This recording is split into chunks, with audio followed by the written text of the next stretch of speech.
Hello everyone, कैसे हो आप सब। एक बार पुनः स्वागत है आप सभी का हमारे अपने यूट्यूब चैनल से कोचिंग क्लासेस पर। तो देखिए आज की इस वीडियो में यहाँ पे हम एमपी बोर्ड का पूरा जो आज बायोलॉजी का पेपर था क्लास 12th का, उसका हम सोल्यूशन लेकर के आए हैं। तो चलिए स्टार्ट करते हैं वीडियो को।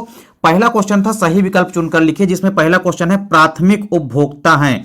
तो आपको याद रखना है कि जो प्राथमिक उपभोक्ता होते हैं ये क्या होते हैं, शाकाहारी होते हैं। ठीक है। दूसरा क्वेश्चन है कि प्रथम प्रतिजैविक किस सूक्ष्म जीव द्वारा प्राप्त हुआ। तो आपका राइट आंसर हो जाएगा पेनिसिलियम, ऑप्शन नंबर ए। अगला क्वेश्चन है किशोर अवस्था की आयु अवधि कितनी होती है। तो आपका ऑप्शन नंबर जो बी हो जाएगा, यानी 12 से 18 वर्ष की जो अवस्था है इसको आपको राइट कर लेना है। इसके बाद अगला क्वेश्चन है कि डीएनए में अनुरेखन इकाई में कितने मुक्तया भाग होते हैं। तो आपको देखना है ये जो हमारा चौथा क्वेश्चन है, डीएनए में अनुलेखन इकाई में मुक्तया कितने भाग होते हैं। तो इसका राइट आंसर हो जाएगा आपका ऑप्शन नंबर बी, यानी कि 3 भाग होते हैं। कौन सा हो जाएगा ऑप्शन नंबर, ये ऑप्शन नंबर बी, 3 भाग होते हैं। अगला क्वेश्चन है कि अंडोत्सर्ग की क्रिया को प्रेरित करने वाला हार्मोन्स है। तो आपको याद रखना है कि अंडोत्सर्ग की क्रिया को प्रेरित करने वाले हार्मोन्स एलएच होता है और एफएसएच। तो यहाँ पे एफएसएच तो है नहीं, तो यहाँ पे आपका ऑप्शन नंबर ए हो जाएगा एलएच हार्मोन्स। ठीक है। इसके बाद अगला क्वेश्चन है कि बीजांड का काया बीजांड व्रंत के जिस भाग से जुड़ा होता है उसे हम क्या कहते हैं। देखिए बीजांड की काया बीजांड व्रंत के जिस भाग से जुड़ी होती है उसे हम क्या कहते हैं। तो उसे हम क्या कहते हैं, हाइलम या नाभिका कहते हैं। तो आपको ऑप्शन नंबर बी जो है छठे का करेक्ट कर लेना है। ठीक है। ऑप्शन नंबर बी यानी कि नाभिका हो जाएगा आपका राइट आंसर। फिर इसके बाद आपको देखना है जो अगला क्वेश्चन है वो है रिक्त स्थानों की पूर्ति। तो रिक्त स्थानों की पूर्ति में आपको देखिए पहला क्वेश्चन दिया गया है कि जब मनुष्य की आवश्यकता लालच में बदल जाती है, किस में बदल जाती है, लालच में बदल जाती है, तब प्राकृतिक संपदा का होता है। तो प्राकृतिक संपदा का आपको याद रखना है, इसमें पहले में आपको लिख लेना है अत्यधिक दोहन। क्या होता है, प्राकृतिक संपदा का अत्यधिक दोहन होता है। अगला क्वेश्चन है कि यदि कोई प्रोटीन कूट लेखन यानी इनकोडिंग जीन किसी विषम जात पर पोषी में अव्यक्त होता है तो इसे हम क्या कहते हैं। तो इसे हम पुनर्योगज प्रोटीन कहते हैं। क्या कहते हैं, पुनर्योगज प्रोटीन कहते हैं। अगला क्वेश्चन है कि डीएनए एक कैसा आवेशित अणु है। तो आपको याद रखना है डीएनए एक ऋणावेशित, आपको तीसरे नंबर में क्या कर लेना है, ऋणावेशित आवेशित अणु होता है। फिर अगला क्वेश्चन है साइक्लोस्पोरिन ए का उत्पादन किस कवक से किया जाता है।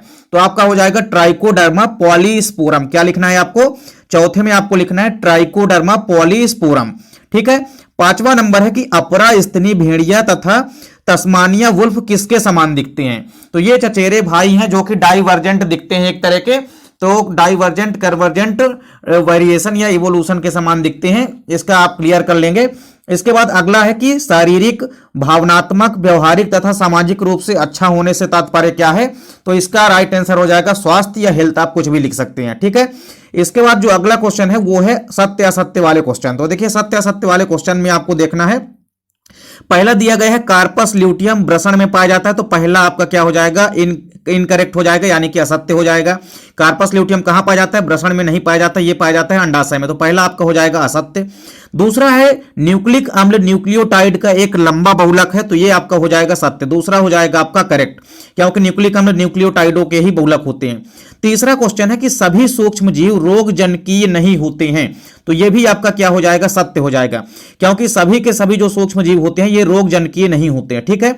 अगला क्वेश्चन है एडीए की कमी का उपचार लसिकाणु के प्रत्यारोपण से होता है। तो ये भी आपका क्या हो जाएगा, सत्य हो जाएगा। अगला क्वेश्चन है मानव में मलेरिया रोग प्लाज्मोडियम के कारण होता है। तो ये भी आपका हो जाएगा सत्य। अगला क्वेश्चन है कवक और साइनोबैक्टीरिया के बीच घनिष्ठ परजीविता का उदाहरण लाइकेन है। तो ये भी आपका हो जाएगा सत्य हो जाएगा। ठीक है। इसको भी आपको सत्य कर लेना है। फिर इसके बाद देखिए जो अगला क्वेश्चन आया है वो है सही जोड़ी बनाकर लिखिए। तो देखिए सही जोड़ी वाले जो भी प्रश्न है इनको आप देखेंगे एक बार। पहला दिया गया है असंग जनन। तो देखिए असंग जनन का क्या हो जाएगा, आपका घासकुल हो जाएगा। क्या हो जाएगा, असंग जनन का हो जाएगा आपका घासकुल। ठीक है। तो असंग जनन का एग्जाम्पल घासकुल में देखने को मिलता है। दूसरा है डार्विन। तो डार्विन का संबंध किससे है, गैलोपोगो द्वीप से है। तो ये हो जाएगा। फिर टोडी एक दक्षिण भारत की क्या है, प्रजाति है। तो ये आपको याद रखना है। फिर एगारेट जो होता है ये एक प्रकार की समुद्री घास होती है। तो ये भी आपको ध्यान रखना है। फिर अपराधाहारी का क्या हो जाएगा, केचुआ हो जाएगा। ठीक है। तो ये आपका सही जोड़ी हो गया पूरा का पूरा। फिर इसके बाद आपको देखना है आगे आपका कौन सा क्वेश्चन है, एक वाक्य में उत्तर लिखना है। तो देखिए एक वाक्य में जो भी उत्तर है, पहला दिया गया है कि पुष्प का कौन सा भाग फल की रचना करता है। तो आपको पता होगा कि पुष्प का कौन सा भाग फल बनाता है, तो अंडाशय यानी कि ओवरी से फल का निर्माण होता है। दूसरा है खीस या कोलेंट्राम किसे कहते हैं। तो खीस या कोलेंट्राम आपको याद रखना है कि जो मादा के द्वारा जैसे ही कोई शिशु जन्म लेता है उसके बाद जो प्रथम दुग्ध निकलता है उसे हम क्या कहते हैं, उसे हम कहते हैं खीस या कोलेंट्राम। अगला है कोई एक मेंडेलियन विकार का नाम लिखना है। तो मेंडेलियन विकार का नाम आप कुछ भी लिख सकते हैं, या तो आप सिकल सेल एनीमिया लिख सकते हैं, या तो आप हीमोफीलिया लिख सकते हैं, या तो आप थैलेसीमिया लिख सकते हैं, सभी के सभी करेक्ट माने जाएंगे। इसके बाद अगला है प्रतिबंधन एंजाइम क्या है।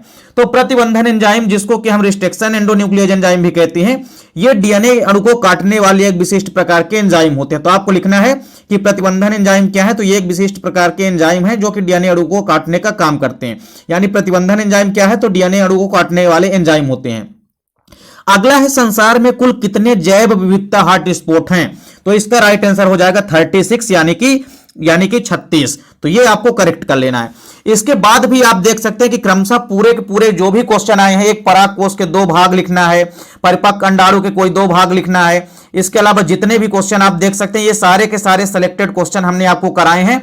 और यदि आप डेफिनेट रूप से पूरे के पूरे वीडियो आप देखे रहे होंगे तो डेफिनेट रूप से ये सारे के सारे क्वेश्चन आपसे बन गए होंगे। तो इस प्रकार से उम्मीद करता हूं वीडियो पसंद आई होगी। वीडियो अच्छी लगे तो लाइक कमेंट जरूर करें, साथ ही साथ दोस्तों के बीच ज्यादा से ज्यादा वीडियो को शेयर करें। मिलते हैं नेक्स्ट वीडियो में, तब तक के लिए जय हिंद, वंदे मातरम।